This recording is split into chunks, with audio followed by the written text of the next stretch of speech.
On today's video, I'm going to show you how to make the easiest overnight pork butt you've ever made in your life.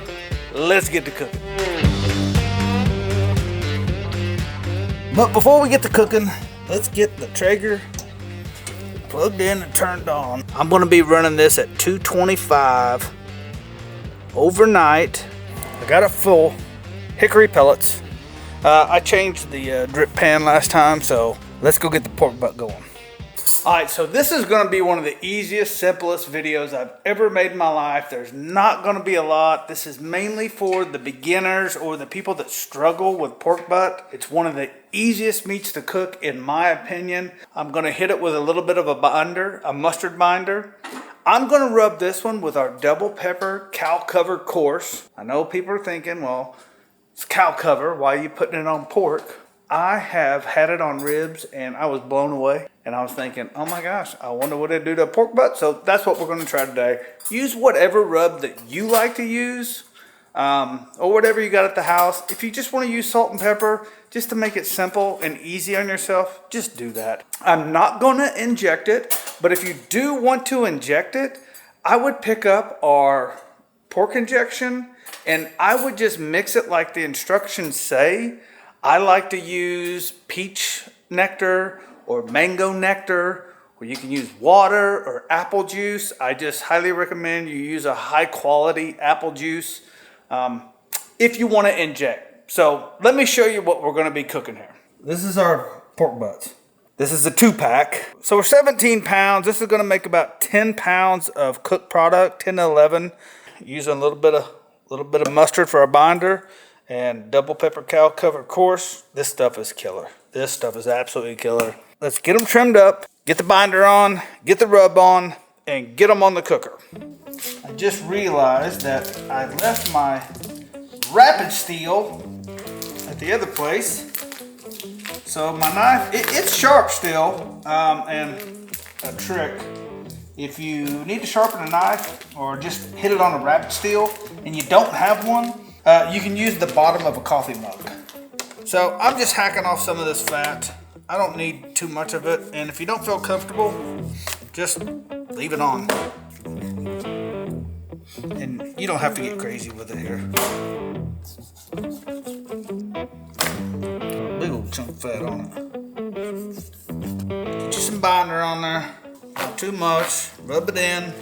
And it doesn't matter if you're using bone in or bone out. It just looks a little less pleasant, so to speak. A little bit more binder. This is an old barbecue trick. So we're going to let these sit here. Get the cooker up to temp. We are going to put them on at 5 o'clock in the evening at 225 degrees. It's pretty cold out right now, so I'm going to give it an extra 2 hours. That's why it's going on at 5. It's going to be 12 to 13 hours, depending on what time I get up and I get my coffee made, if I'm just being honest. So I'm going to go check the cooker, make sure it's up to tip, let these sit here for a minute, let that rub sweat, and then we'll get them on. It's time to put the meat on. I want to show you how I need you to put the meat on the smoker. We have the top rack out, we have the middle rack in, and we got the bottom rack in. Put that one right there. Put this one right next to it.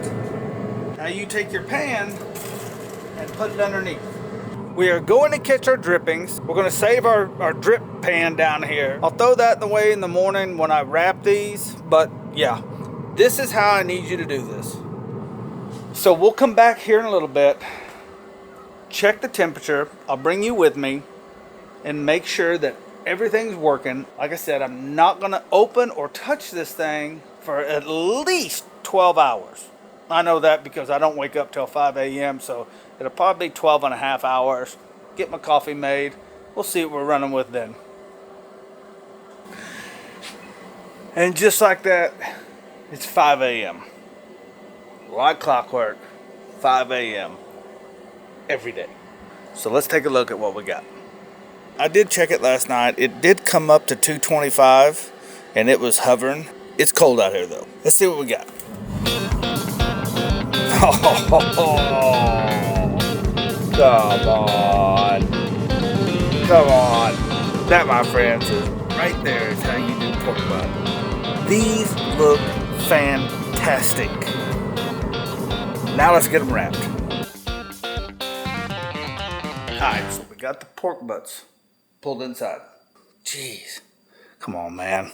These look amazing. They smell fantastic. Let me show you how I wrap this. Now you're going to want to watch this. Pay attention. This is a great trick. Not only for pork butts, for ribs, for briskets, for really about anything. Let me show you what I'm talking about. So I have a little piece of foil on top of a double layered piece of foil. What I did is I pulled the piece of foil out. That's one single piece. And I overlapped it. And these right here are about 20 inches long. And I take a little piece of foil and I put it right here. The reason I do this is now I have 3 layers protecting it from busting and all my juices leaking out versus 2. Tip for you. Let's get them wrapped. Alrighty, here we go. Now you can put this on here either way. Fold it up. Not wrapping too crazy tight.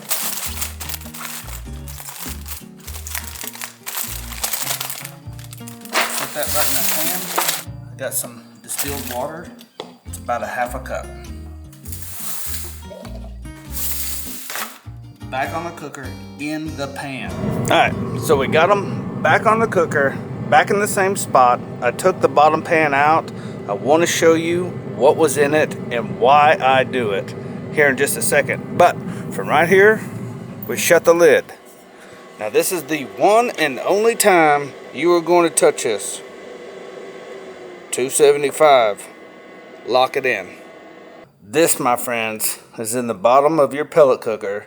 If you are not doing this, 1 cook, 2 pork butts, this is in the bottom of your cooker. Do yourself a favor, invest in these pans. I'm gonna drink some coffee. These are gonna be done, if I'm guessing, with the temperature outside, 270. So let's just say it's 6 o'clock. I'm gonna say 8:30. And I know a lot of you are probably asking, why didn't you probe it? It ain't done, I promise you. What I always do is I wrap, and then I come back about an hour later, then I probe it. I don't want to poke a hole in that foil. You can feel it. I pick that thing up, you can feel it. You know what I mean? If it was 206, it would start coming apart. It was nowhere near coming apart. All right, so it's been about, actually it's been about an hour and 20 minutes. I was gonna come back in an hour, but it's been an hour and about 20 minutes. But you know, this goes to, you know, this is the glory thing about this whole thing. You don't have to be precise. So let's get her temped. Alrighty, let's see what we got. Any guesses? Ooh, she's rough. 160. 168. This is gonna take a minute. But it's cold. This is just what happens. Still 6:30 in the morning. I said about 8:30. So 170. I may bump it up to 285, to be honest with you. Just kind of offset some of that heat a little bit. Yeah, I think I'll do that. 285, engaged. Alright, one more thing I did to assist this. I took this middle rack, I moved it up. I dropped them down to the bottom rack. A little bit closer to the heat. We'll see what happens. Okay, so it is almost 8, it's about 8:05 right now. Let me show you what we got. 195, you see the 195. This one feels tough. This one's gonna be stubborn. 201, yeah, we're gonna be pretty dang close to 830. Alrighty, it is 830 on the money. Let's see how close we are. 202, that's pretty close. Still feels a little rough. This one, done. 207. Oh, I called that, did I not? Did I not? 207. This one's done. I'm gonna pull this one off, take it inside. This one is staying on. All right, so this butt has, Bojangles is so loud. He's gonna drink that whole thing. All right, anywho. So this butt has been resting for about 30 minutes. The other one is still on the cooker. I can show you everything I need to show you with this one. So what we're gonna do is go ahead and pull this one And since I cook 2 pork butts, and it's just my wife and I vacuum seal them. So I have another pan sitting here, and I like to pull from one pan to the other pan. Whew. So when I pull butts, the first thing I do is just try to grab a big piece of meat, and you'll notice that the fat will stay where it is. So I just pull them in little chunks like this. You see that? Just right there. Just little pieces like that. If you cooked it right, 206, it just pulls apart like butter. See that fat on the bottom? See how you can just whoop, scrape it right off. This is a must in my playbook. I just want to go through it, look for big chunks, like that. And then go ahead and hit it with another pretty medium coat. Falling out of heaven. Yeah, you're going to thank me for this one, I promise you. Golly. I got to tell you, this double pepper cow cover on here tastes fantastic. That bark is just ridiculous. Jeez. So I got my vacuum bags here. I got 2 of them. I'm going to split this butt between 2 of them. I can't put any juices in here, but honestly you won't need to. Let me show you how I vacuum seal my meat. I don't know what I'm doing when it comes to this. Go by your local laws. This is hot meat. I know you don't really necessarily want to vacuum seal hot meat, but I am putting it in an ice bath when I'm done. I try to flatten them out just a little bit for this reason. Let's just go ahead and vacuum seal it. This is a new vacuum sealer to me. I got my Weston at the other studio, so let's go. Just kind of push on it here. I like this little food saver. As soon as you do this, it's still warm to the touch. It's still hot. But here's the genius. Put it in an ice bath. This is very important for food safety.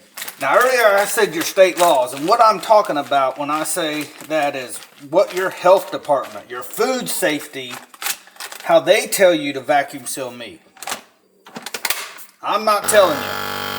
This, if done wrong, can wreak a lot of havoc.